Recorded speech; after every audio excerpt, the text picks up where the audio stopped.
যখন চেয়েছিল যে আমি কথা বলি, তখন যৌক্তিকভাবে কোটা সংস্কার হবে সেটা, বা কোটা সংস্কার হতে যাচ্ছে এটা পরিষ্কারভাবে বোঝা যাচ্ছিল, বা আমার কাছে মনে হচ্ছিল যে কোটা সংস্কার হয়তো বা হবে।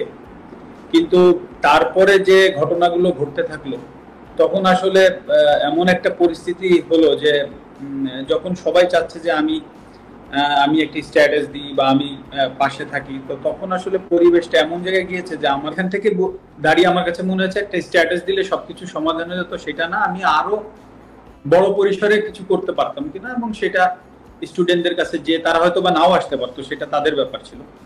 কিন্তু আমার হয়তো বা ইনস্টাগ্রাম ইউজ করে, আমার ইনস্টাগ্রাম থাকলেও আমি ফলোয়ার না। তো সে 17 তারিখ থেকে তার ইনস্টাগ্রামে সে অনেক কথা স্টুডেন্টদের পক্ষে লিখে গিয়েছে, বলেছে। তো আমি তো ইনস্টাগ্রাম ফলোয়ার না, তো আমাকে আমার এক ছোট ভাই বললো যে হুমায়রা বোধহয় স্ট্যাটাস দিচ্ছে, মানে আমার হুম। মেয়ে। আহ, তো তখন আমি আমার মেয়েকে জিজ্ঞেস করলাম যে তুমি কি স্টুডেন্টদের